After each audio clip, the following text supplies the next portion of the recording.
The Diocese of Buffalo has embraced secrecy, and that secrecy has bred shame. It's really a torturous type of thing. The time for thinking about doing the right thing is done. It's now time to actually do the right thing. The diocese has this knowledge. They could and should protect children now and in the future, and they should do so. You've been here for a few years now. 5.5. Yeah. Why have you never released these names to the public? There are many reasons for that. That's the policy I inherited. The head of the Buffalo Catholic Diocese releasing the names of local priests this morning, priests who were removed from the ministry because of credible child sex abuse allegations. There are 42 names on the list. This move reverses 5 decades of secrecy. The Buffalo Diocese has placed this active priest, Father Dennis Ryder, on administrative leave as it looks into allegations of child sex abuse. Wednesday, the diocese said 3 of its priests were guilty of abuse. 4 others would be newly investigated. He was thought of as a god. He was thought of as, do no wrong. The tentacles of that pedophile have touched every part of my life, my being. While the clergy sexual abuse scandal in the Diocese of Buffalo exploded on his watch, Buffalo Bishop Richard Malone has claimed to be different from the bishops before him who covered up the abuse. That's a situation I have inherited. Well, of course, this all predates my arrival in the diocese. I don't know all those details. We have been going about this whole thing when an allegation comes in an entirely different way than it was done in decades past. But hundreds of internal church documents obtained by 7 Eyewitness News show that in the case of one priest, Bishop Malone not only returned that priest to ministry after a previous bishop removed him, but ignored 3 new allegations against that priest, misled others about that priest's history, and repeatedly put him around young people, despite clear warnings from parents. The 7 Eyewitness News I-Team has produced dozens of stories on the more than 80 priests and nuns who have been accused of sexual misconduct in the last 6 months. The stories have given voice to victims, but they've also exposed a pattern of how the Catholic Church in Buffalo treats allegations of sexual abuse. In 2011, Father Art Smith caused a controversy at St. Mary of the Lake School in Hamburg when he sent a Facebook message using the words "love you" to an 8th grade boy. The boy's mother, along with St. Mary's principal Christine Hyder, took their concerns to the diocese, saying in an internal memo that Smith was known by students as the Creeper and showed signs of grooming and stalking the young boy. Hyder, the principal, wanted him gone from the school and met with Auxiliary Bishop Edward Grosch, who today plays a key role in the church's response to the abuse crisis. Hyder said Grosch got up from his seat and said of Father Smith, quote, "I thought he was better." Edward Kimmick, who was Bishop of Buffalo during that time, suspended Smith from the parish, announcing that Smith was taking a medical leave. Hyder declined to be interviewed for this story. But according to the principal, Father Smith refused to stay away from the school, showing up outside a classroom in March 2012. The principal fired off a letter to the diocese saying, "This man is a predator and a groomer of young children. Something needs to be done. As school principal, I feel the students in grade 8 have been injured and troubled by the actions of this man more than originally thought. But if Smith's career looked to be in jeopardy then, it would soon get a resurrection, with the arrival of a new bishop in Buffalo in August 2012. Tonight, Buffalo officially has a new Catholic bishop. Bishop Malone is now the 14th Catholic bishop of Buffalo. Father Art Smith began making inroads with new Bishop Richard Malone immediately, writing him a letter from a church-run treatment center for priests in Philadelphia, where the Buffalo Diocese sent him for rehabilitation after the incident with the 8th grade boy. "I would like to attend your installation as my new bishop," Smith wrote, requesting a meeting with Malone to talk about, quote, "the progress I have made and the skills I am learning." Later, in a diocesan communication obtained by the I-Team, Smith described the Facebook contact with the student as, quote, "inappropriate," but said he honestly believed it to be innocent and friendly. Diocesan attorney Terry Connors wrote that, quote, "Father Art is minimizing the Facebook incident." But in November 2012, Bishop Malone returned Smith to ministry and what he would describe as a, quote, "lower profile position as chaplain of Brothers of Mercy Nursing Home in Clarence. Smith wrote to Bishop Malone a month later saying, "Thank you kindly for redeeming me and giving some life back to me." In 2013, Smith heard confessions at the diocese's annual Catholic Youth Conference at the Adams Mark Hotel, which left Hyder, the principal at St. Mary's, incredulous. In 2 letters to Bishop Malone, she wrote, If a teacher would have been grooming children and had inappropriate relations with a minor, they would have been fired and lost their license to teach. Yet a priest that has a history of inappropriate contact with the youth was among the youth ministering the sacrament of reconciliation. Malone wrote back to her and stressed that he assigned Smith to Brothers of Mercy because it was a, quote, lower profile position in the diocese, and because the incident with the 8th grader was not technically a violation of the American bishop's zero tolerance policy adopted in 2002. But if Bishop Malone thought that Father Art Smith could do no harm to young people at a nursing home for the elderly, he would be proven wrong yet again. In October 2013, the regional superior of the Brothers of Mercy wrote to Bishop Malone to report that Smith had somehow found 2 young men at the nursing home and had inappropriately touched them both. One man, aged 19, worked in the dietary department and reported inappropriate remarks and touching. The other, a 25-year-old seminarian, reported inappropriate touching in the sacristy after Mass. We were willing to take a chance with Father Art, the superior of the Brothers of Mercy wrote to Bishop Malone, but due to his inappropriate conduct with employees, we must terminate Father Smith's work on our campus. At that point, the bishop pushed Smith to go back to the treatment center in Philadelphia, but records show he initially refused. Just get rid of me, Smith wrote to the bishop in an email obtained by the I-Team. Destroy me. I will not subject myself to that torture again. Privately, the bishop wrote to his advisors, this response shows the depth and gravity of Art's issues. If we cannot convince Art to go to St. John Vianney, the treatment center, he will be placed on the list of unassignable priests. Meanwhile, Father Smith in August 2014 wrote a letter to Pope Francis, where he casted himself as a victim and again said he served for 42 years without incident.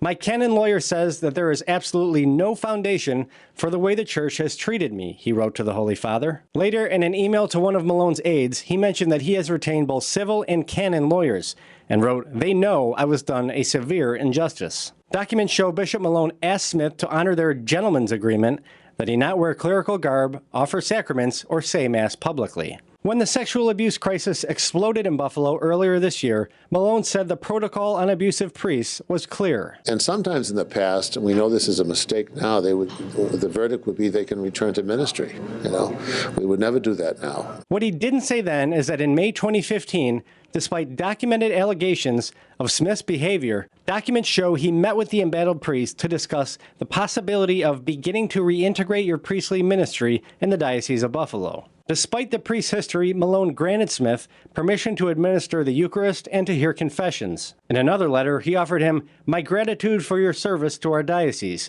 as you assist various priests in local parishes. Meanwhile, Smith's letter to Rome had worked its way through the Vatican, which wanted an explanation from Bishop Malone. In a 2015 letter to the Vatican's investigative agency, Bishop Malone was on the defensive, saying he had good reason to hold Smith from ministry because of Smith's grooming of the young boy and the fact that he checked himself out of the treatment center after only a day. Under my watch as diocesan bishop, Malone wrote, contrary to what Father Smith stated in his letter, he once again faced boundary issues. He mentioned the 8th grader from Hamburg and the 2 men Smith reportedly touched at Brothers of Mercy. Then the bishop revealed 2 more encounters by Smith that were never made public. A 2004 incident at a city parish where Father Art seemed to groom a seminarian to get his affection. And a 2013 incident at Millard Fillmore Suburban Hospital, in which a 30-year-old male patient complained that Smith was caressing his forearm. Of the 2004 incident, the bishop wrote, one night the seminarian recounted an incident where Father Art came to his room,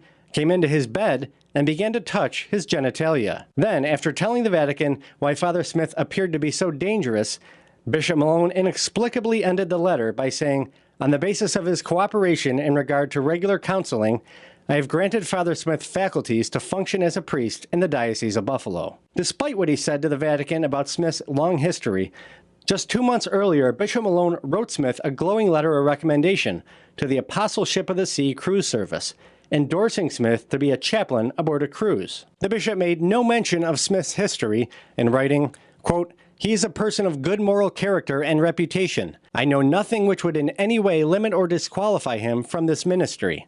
I am unaware of anything in his background which would render him unsuitable to work with minor children. Bishop Malone then wrote the same letter of recommendation the following year. Last year, after 5 years of tumult that included 3 new allegations of sexual misconduct, Bishop Malone granted Father Art Smith his wish of returning to a parish. Diocesan records show the bishop assigned Smith to Blessed Mother Teresa Parish in Depew, where he lives to this day, even after being suspended last month when yet another allegation of sexual misconduct was reported to the diocese and substantiated. We've learned that officials on a cruise ship this summer arranged for Father Smith to be removed from that ship when they read our news stories about Smith's recent suspension. But back home in the Diocese of Buffalo, Smith's bedroom is located next door to an old Catholic elementary school, which now houses a preschool. It's directly across the street from the Depew Lancaster Boys and Girls Club. I have a deep respect for the virtues of piety and obedience. Kyle is a devout, faithful Catholic from Buffalo, which is why it almost pains him to tell the story of Father Robert Yetter, the longtime pastor of St. Mary's in Swarmville, who 5 years ago offered Kyle what was supposed to be a helping hand. This was my first opportunity to be able to really ask him some deep questions about the faith so that I could get some answers for what I was searching for. It was 2013, and Kyle was 25 when Father Yetter took him to see a movie at the Walden Galleria. We were like lately laughing about something that was, mildly funny, and then he just kind of finished the laughter with ha ha ha, and then just slaps his hand right here. My first reaction was to freeze. Now, I'm this 25-year-old straight guy and never really been in this situation, and I knew if my own dad did that, I wouldn't be okay with it. Kyle says Yetter kept his hand on his inner thigh for 30 to 45 seconds. I went from, freeze to fight, and I snapped. I said, "Would you stop touching me?" And he freaked out. He was like, "Whoa, oh, I'm sorry." I was just disgusted and confused about why this was my first interaction with a priest outside of a parish, ever. Instead of turning away from his faith, Kyle turned to it, becoming a leader in young adult ministry. After becoming a member of a faith community, Kyle in April of last year finally found the strength to come forward. You have to report this. You have a duty as long as you have the fortitude to do so, because you might not be the only one. Kyle wasn't the only person to come forward to report sexual advances by Father Yetter to the Diocese of Buffalo. 2 other young men also told the diocese that they witnessed similar experiences with the priest. But hundreds of internal church records obtained by 7 Eyewitness News show that Bishop Malone and those who work for him allowed Yetter to remain a pastor at a large parish with little consequences for his actions. They also took steps to withhold this information from the public. Victim number 2 was the second young man to allege misconduct by Father Yetter. He's too embarrassed to give his name, and we're withholding that name and also Kyle's last name to protect their privacy. He said he was 19 when Yetter offered to help him through a challenging time. They had dinner and wine at the St. Mary's Rectory before Yetter, according to the official complaint submitted to the diocese, reached over, hugged him, and started kissing him on the neck, chin, and cheek. Church records show the victim reported the priest tried to kiss him again while using his hand to grab his pants zipper and genital area. Another time, Yetter allegedly took him to a casino, offered him alcohol, and started kissing his neck, then pushed him onto a chair before he was able to get away. The victim said 2 of his other friends had similar experiences with the priest.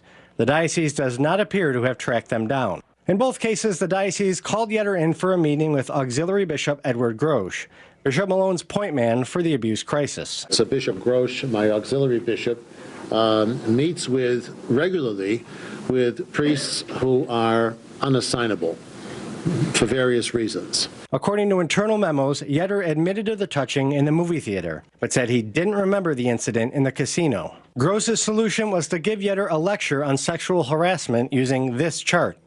Memos show he referred Yetter for counseling, and in both cases reviewed the file with Lawler Quinlan, who along with Terry Connors does legal work for the church. Soon after the allegations, records show the cases were considered closed. As for punishment, Yetter in September 2017 wrote to Grosch to say he planned to travel to Haiti on a mission trip as part of my penance. And in case the diocese had any thoughts about removing him, Yetter ended the letter with a veiled threat. Any pastoral changes at St. Mary's would be sensitive, I think, as parish is number 2 in the diocese for contributions to Upon This Rock, the diocesan capital campaign, 2nd or 3rd in assessments, or the annual tax parishes pay to the diocese, and 7th in fundraising for Catholic charities. By the first day of 2018, Father Yetter was planning the terms of his own retirement, including a trip to Venice, Italy. He told Bishop Malone he planned to serve as pastor until November of this year. The bishop heaped praise on the twice-accused priest.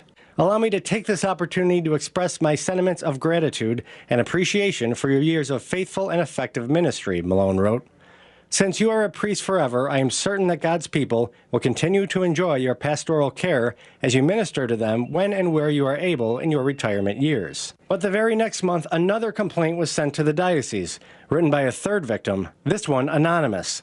It does not appear the diocese was able to identify the victim, but 1 month later, the abuse crisis in the Diocese of Buffalo exploded. Sources tell 7 Eyewitness News that diocesan leaders considered Father Yetter for inclusion on the diocese list of credibly accused priests, but the diocese removed him before releasing the final version in March, which did not sit well with Kyle. Knowing that Yetter was not on the list and seeing my own diocese that I have put in countless hours of service for in many different capacities, to be telling everybody that this stuff, the priests, the abuse, is a thing of the past, that everybody on this list is no longer in active ministry or deceased, that this is a problem of yesterday. How do you even do that when they know and they have documentation that people like me had gone through what I had gone through? One possibility is that the church treats cases like Kyle's and that of victim number 2 differently because both men were over the age of 18 and therefore did not technically fall under this charter written by American bishops in 2002 to deal with sexual abuse. Even though it was by another man who made a vow to God, who is 50 years older than me, that doesn't have to be reported, apparently. If I did that in my job, I'd lose my job. I'd potentially be facing jail time on the first incident, period. In Buffalo, these cases are handled by the Diocesan Review Board, a group of mostly lay Catholics who are appointed by the diocese. Church Attorney Quinlan, in an email, gave Bishop Malone some insight into why that board didn't give Yetter much of a punishment. He wrote, quote, "There was some concern that Father Yetter should not be treated more harshly than other priests who have been accused by adults of offensive or sexual contact." Memos show Bishop Malone went to see Father Yetter himself on June 3rd, celebrating Mass with the priest and mentioning the victim's concerns. He totally downplays any evil intent, the bishop wrote in an internal memo. He says his hand was on Kyle's thigh only momentarily. If that response bothered the bishop, he didn't give any indication in a follow-up letter 6 days later, when Malone wrote to the priest to thank him for his, quote, generous gift. The bishop told Yetter it was a joy to be with you, and wrote, "Be assured of my ongoing prayers and best wishes for you and your priestly ministry." That may explain why our email to the diocese on July 5th asking whether there were any allegations against Father Yetter sent the bishop and his staff scrambling. "This does not strike me as transparent," I wrote to the diocesan spokesman. "A cover-up of adult sexual misconduct is still a cover-up. In the interest of transparency, can you please clear this up?" Publicly, the diocese gave no response. But privately, Bishop Malone replied, "We have no obligation to report to SPECT or anyone else on adult misconduct allegations." He then wrote to Bishop Gross, "Please call Bob to alert him to this inquiry. SPECT may well call Bob about this, so he should be prepared. And remind him that we still want him to go for an assessment." The assessment refers to an evaluation the bishop ordered Father Yetter to undergo 10 months earlier. Sources say no one ever followed up on that directive until we sent our email. After the email, Bishop Gross wrote that it is imperative to get Father Yetter to Southdown as soon as possible, referring to the church-run treatment center in Canada, where the Buffalo Diocese for years has sent its accused priests for rehabilitation. In light of our questions, documents show Father Yetter moved up his retirement date to September 1st.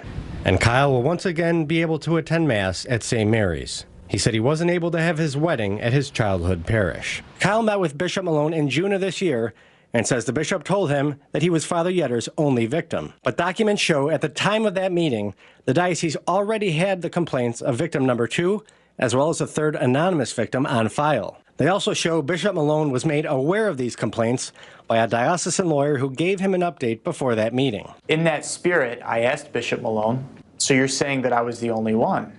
And he said, "Yes, I've reviewed his case. You're the only one that's come forward." So knowing what I know now, and that that's not true, I can't see that any other way than that he lied to me. And it's not good for a bishop to break the 8th commandment. Well, leaders from across Western New York are calling on the Catholic Bishop of Buffalo, Richard Malone, to resign his post today after our two-part I-Team investigation into the continued cover-up of sexual abuse in the Diocese of Buffalo. These leaders say the bishop has no credibility and must step aside for the church to move forward and public trust to be restored. Bishop Malone knowingly and repeatedly put people in the Catholic Church, and in particular children, in harm's way when he decided to protect a group of predators instead of trying to help a group of victims. By reintroducing these priests into parish communities where they were viewed as men to be trusted and people you could form close relationships with, he's complicit in the carnage that they've brought about, and he should have resigned his post. They've not handled it well, and I think it's clear when you see the documentation that directly contradicts the assertions that this bishop made about not reassigning priests into ministries in close proximity to kids. Why would there not be an opening up of our doors of the church to let all of the independent investigations come in so that these victims can be treated fairly, this church can be cured of this plague, and we can be allowed to heal as a community? No one was told. We could have done nothing about this until we read your reporting. New developments tonight connected to the ongoing church abuse scandal. New York's Attorney General now issuing subpoenas to every Catholic diocese in the state. It's all part of the ongoing investigation and how the 8 dioceses handled and possibly covered up allegations of sexual abuse involving children. Today's move comes only 2 weeks after our explosive I-Team investigation uncovering the Buffalo bishop's handling of sex abuse allegations. Tonight, the 7 Eyewitness News I-Team reveals a list of priests accused of sexual misconduct that was concealed by the Buffalo Diocese, never meant to see the light of day. Good evening. The list, quite different from the one released to the public by the diocese back in March. That list contained 42 names. The secret list has more than 100. In his exclusive report, 7 Eyewitness News I-Team Chief Investigator Charlie Speck details tonight the lengths the diocese went to in order to hide this list from your eyes. When the Diocese of Buffalo in March revealed the list of 42 priests who were removed from ministry, were retired, or left ministry after allegations of sexual abuse of a minor, Bishop Richard Malone billed it as a historic coming clean of decades worth of secrets. Victims often find themselves kind of liberated and empowered to come forth. If they've not yet come forth, if they see in print the name of their abuser. But new evidence obtained by 7 Eyewitness News from inside the diocese's secret archives shows the true scope of abuse was much larger than Malone publicly let on, with a total of not 42, but 106 accused priests on the church's original draft list. But a second internal document indicates that may be understating the problem. A database of diocesan employees who have been accused of criminal, abusive, or inappropriate behavior, or who have been the victims of such behavior, reveals 324 names, mostly priests, but also deacons, nuns, and lay employees. Records show church officials made exceptions that allowed them to remove the majority of accused priests from the final list. That resulted in a much lower number for the public to digest, and it also allowed Bishop Malone to say that no accused priest was still in active ministry, even though in multiple cases that was not true. In addition to the 42 accused priests Malone identified in March, records show church leadership had full knowledge of another 64 accused priests, whose names were removed before the list was made public. 25 of them were religious order priests like Franciscans and Jesuits. 19 were diocesan priests who were dead but accused by, as the diocese put it, only one victim. And 20 more were accused but kept off the list because they did not fit the diocese's carefully crafted criteria for disclosure. The Catholic Diocese is not being transparent. They are hiding. They are deflecting. They are coming up with their own excuses, internal excuses by these categories. There's no categories. There's allegations. And if there are allegations, there should be investigations being conducted. Barry Covert is an attorney representing a victim of Father Fabian Mariansky. Stephanie McIntyre was a 15-year-old at St. Patrick's Church in Barker when she says Mariansky began 7 years of abuse that not only robbed me of my youthful innocence, but destroyed my family. McIntyre hired a lawyer and reported the abuse to the diocese in 1995. The diocese suspended Mariansky but returned him to ministry in 2000, and he was assigned to a church in Clarence until recently. When creating the list of 42 accused priests, diocesan officials wrote, "We did not remove him from ministry despite full knowledge of the case, and so including him on the list might require explanation." That is as cowardly of a document and an entry as I could ever imagine. We have an adult that was a child when she was abused. The appropriate thing to do would be to not only remove him, but try to investigate and see whether on top of my client, there are other victims out there that he has abused.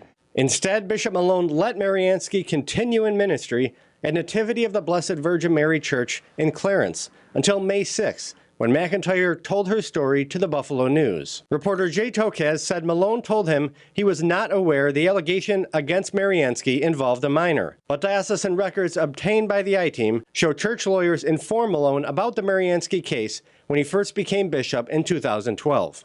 That entry was part of a confidential 300-page black binder of diocesan secrets that includes stories of sex abuse, theft, and other pending matters inherited by the bishop when he took office.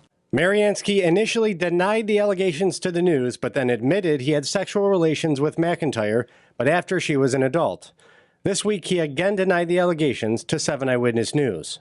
But the document prepared for the bishop by diocesan lawyers specifies that she said she was 15 when the abuse started. Father Mariansky's faculties were temporarily suspended, and he was on leave from the diocese, the document states. He has since been returned to ministry. What the heck was he doing at my parish? Why did the bishop let him come to my parish and serve, and nonetheless a parish with a Catholic school? It makes no sense to me. Bill Ogilvie is a father of 3 whose daughter was an altar server with Mariansky at Nativity. He was shocked and angered to learn that Bishop Malone allowed the priest to stay in ministry without notifying the parish. I never would have allowed my daughter to serve on the altar with a priest who had these sort of allegations in his past. It's so far beyond ridiculous. It's so hard to believe that these things are actually happening. In May, Ogilvie wrote a letter to Bishop Malone seeking an explanation. He says he never got a response and sees this as a sign that Malone has not been transparent. He had the opportunity to do that when he released those original 40 names that obviously should have been quite a few more names. But because he didn't do that, because he still shrouds the diocese in secrecy, he has done no favors to any of the constituents within his diocese. But Mariansky isn't the only priest the diocese kept off its list for what Ogilvie sees as questionable reasons. Diocesan officials kept another current priest off the list because he, quote, credibly denied the claims made by a woman that the priest made her sons parade around in their underwear. But then they gave a more urgent reason for not disclosing the allegation to the public. He is still functioning as a pastor and so should not be on the list. Another priest, Father Joseph Rappel, who was accused of showing pornography to a 14-year-old and who has since been accused of sexual abuse, was kept off the list because, as diocesan officials put it, he does not fit our categories, and so we would have to change them to include him. And the church now is claiming that they're not going to include this priest who showed pornography to a 14-year-old because they would have to change their own internal categories. Who cares about their categories? 7 Eyewitness News has obtained documents that refer to a database created by Sister Regina Murphy, who was then the diocese archivist and who now serves as chancellor. The documents summarized confidential files and allegations as of May 1st, 2017.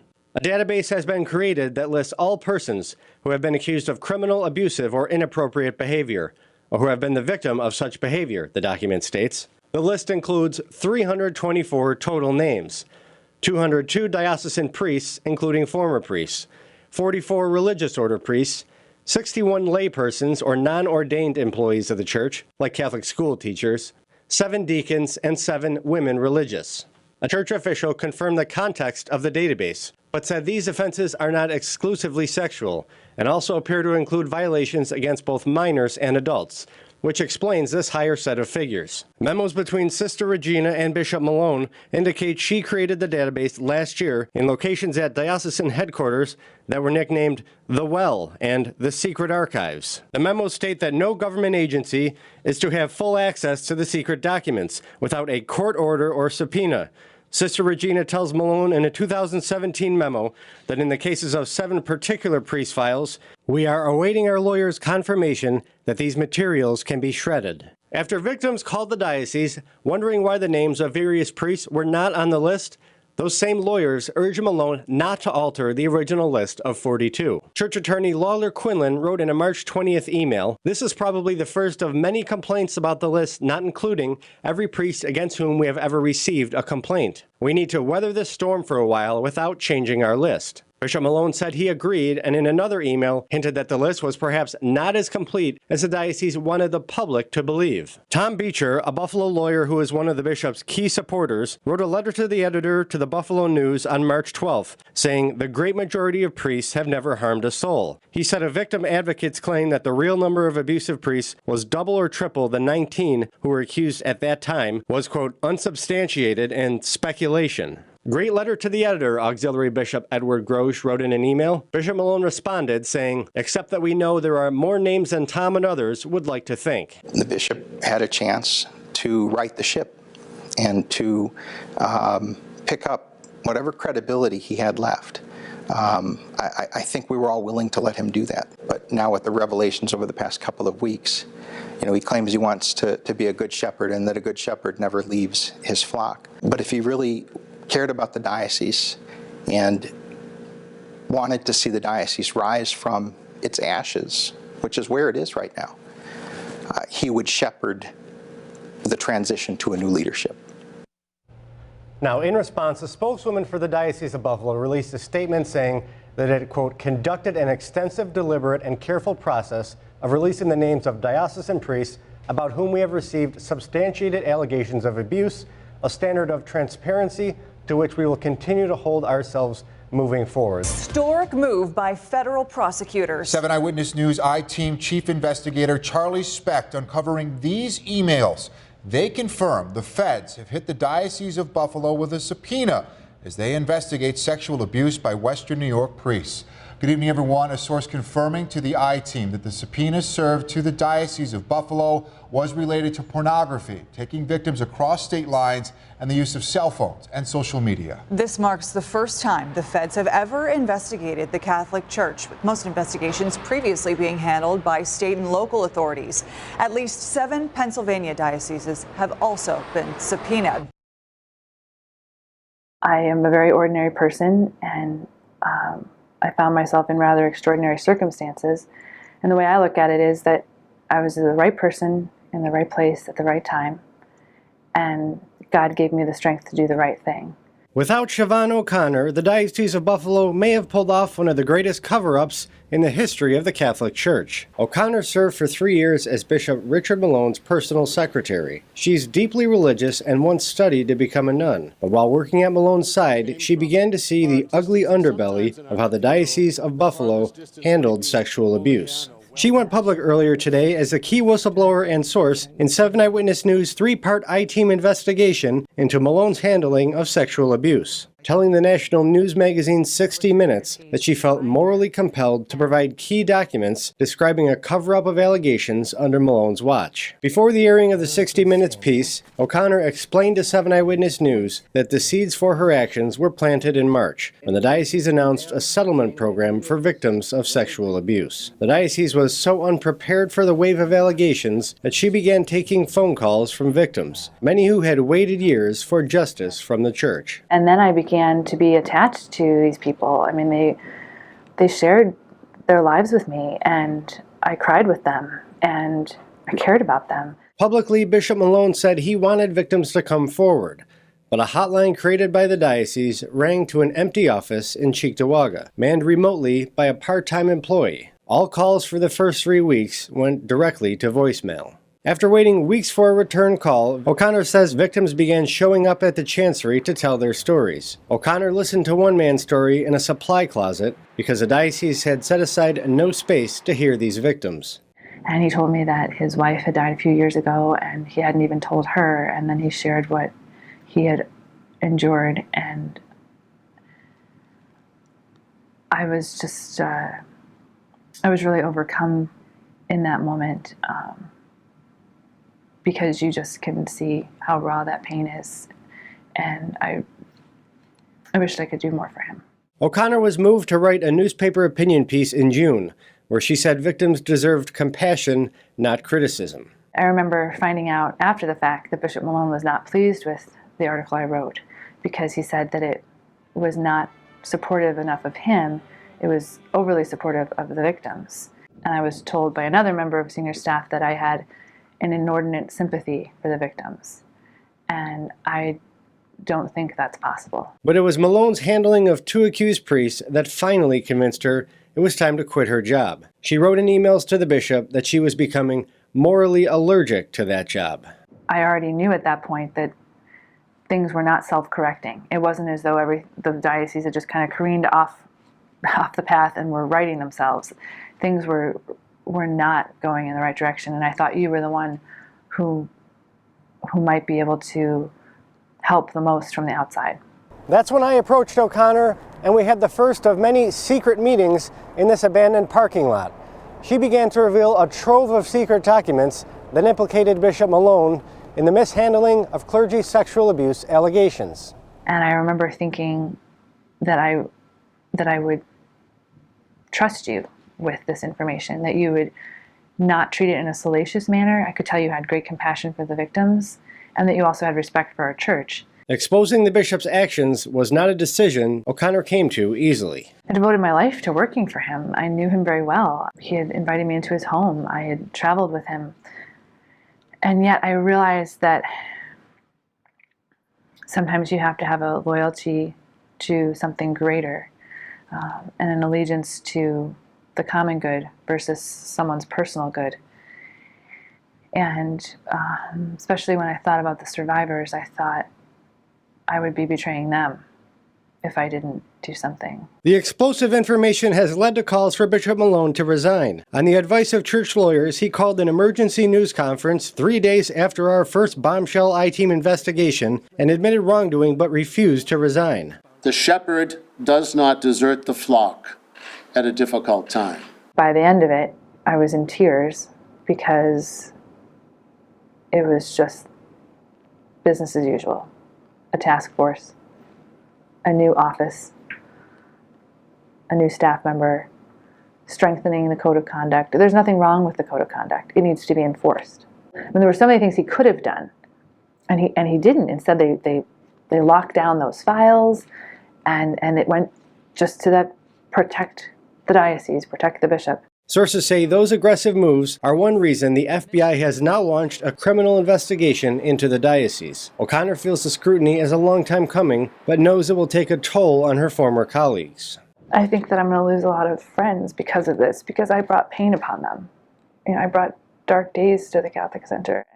O'Connor was ready to pay the price for speaking truth to the most powerful institution on earth, but says she now feels at peace for standing up for what was right. I remember thinking, even if they put me in jail, at least in jail I would have a clear conscience.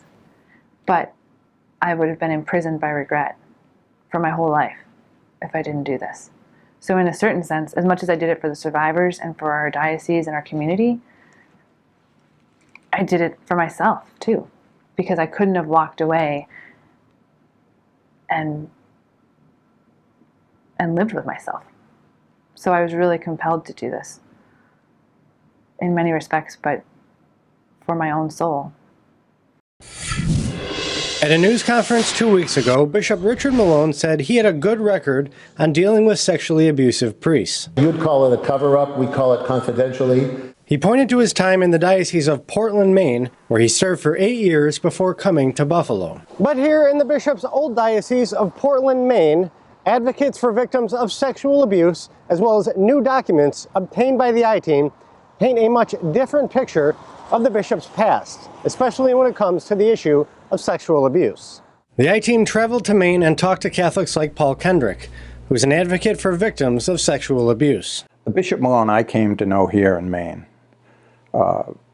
is an actor on a stage. Kendrick sparred with Malone many times, calling for him to be more transparent. His battles with Malone drew national attention when the bishop threatened to deny Kendrick Holy Communion. Malone is a fake, a phony. The Irish say a phony baloney. He's not telling the truth when he likes to say, I never knew.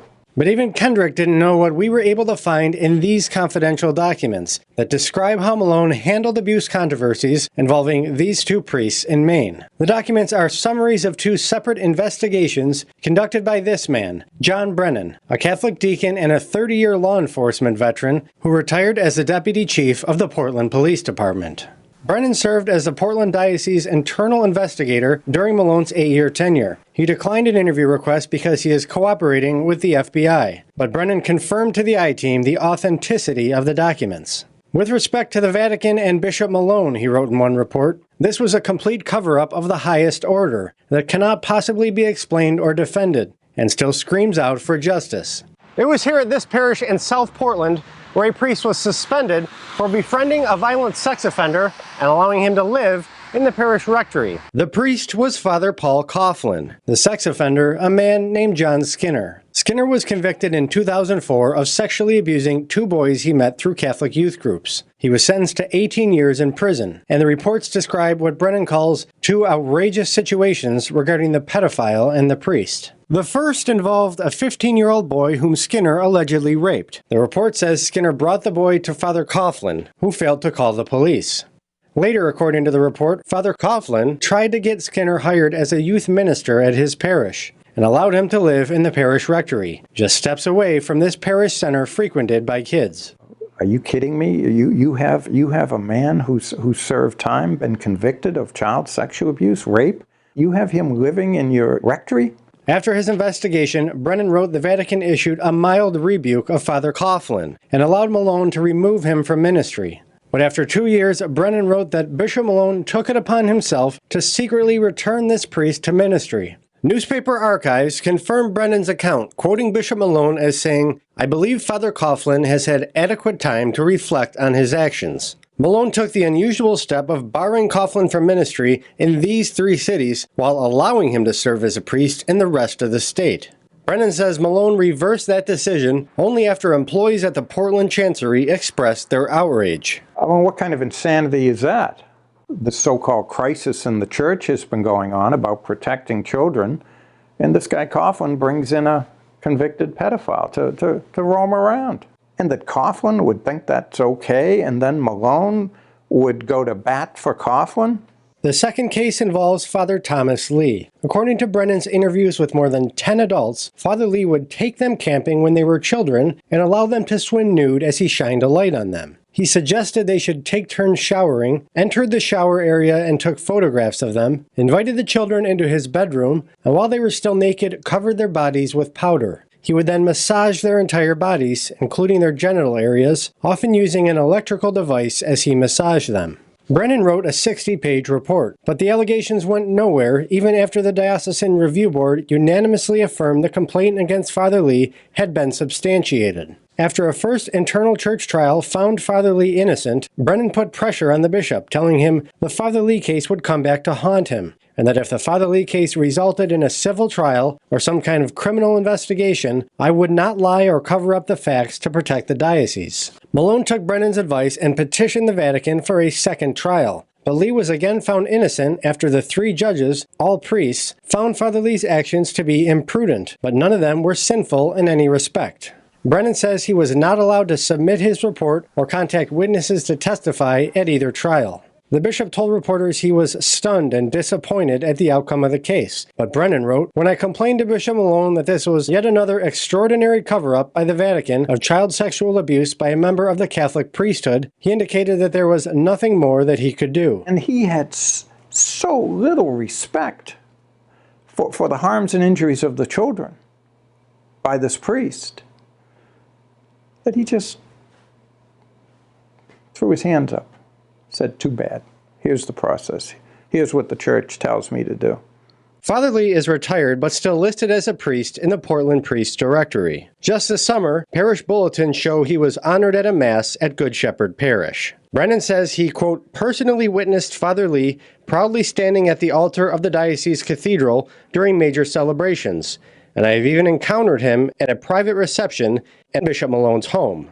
Between New York and Maine, Bishop Malone has now been criticized for the way he has handled 5 separate cases of misconduct involving minors. Many have wondered why a bishop would take the chance supporting priests accused of abuse. But Kendrick has a theory. I see Malone as a career climber, as a guy, you know, he thought he'd go from here to, I think, Boston or Philadelphia or Chicago, perhaps, one of the larger dioceses. That's what he's interested in.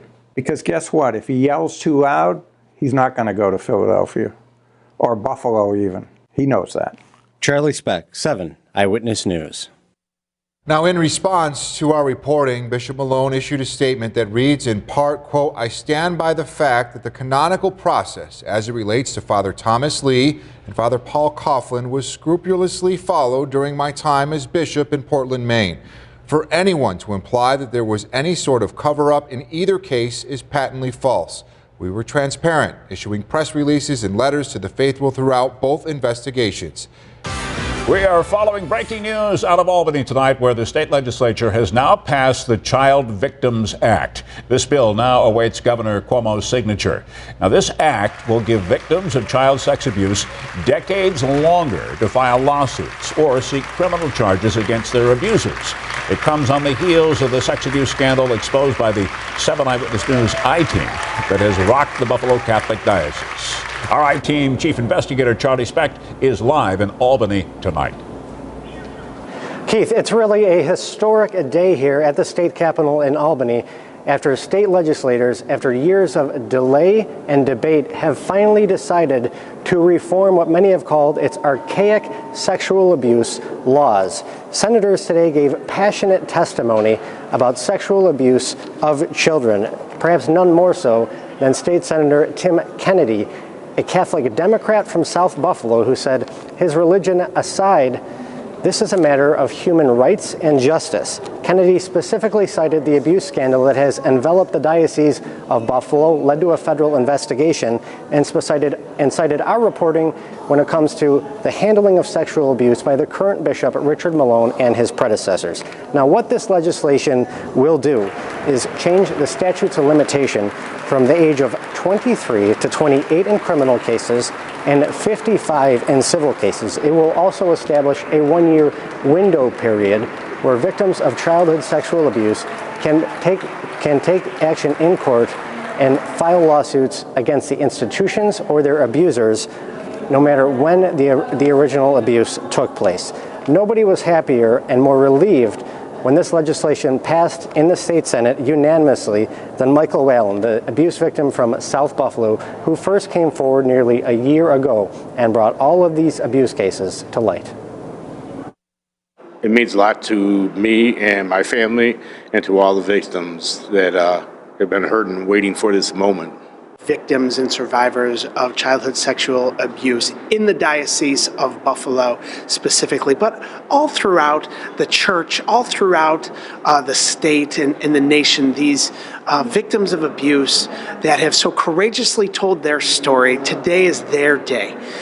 Today is the day where we bring them closure, where we allow them to finally bring to light their abusers and finally get that justice that they've been longing for, fighting for, and that they rightfully deserve. When the bill was passed unanimously, it was hard for Whalen to mask his emotions. He did it for his kids. They see that, I fought a good fight. In the hopes that people like him will no longer suffer in silence. My grandkids, you know what I'm saying, for my kids, that any harm that comes, they have the power now. You know what I'm saying? God forbid that anything happens, but I am so glad. When a senator simply apologized from the Senate floor, we apologize for making you wait so. It meant a lot. It's been a long year for Whalen, but one that has been worth all the effort. Right. I wouldn't change nothing. I'm so glad that I came forward. Now, as far as when this bill would be signed into law by Governor Cuomo, the Lieutenant Governor says it's really just a matter of days. The law would bring New York more in line with other states in the nation when it comes to childhood sexual abuse legislation. And Lieutenant Governor Hochul said, most importantly, it will send a message to victims and survivors of sexual abuse everywhere that New York State is finally on their side. From the Capitol, Charlie Speck, 7 Eyewitness News.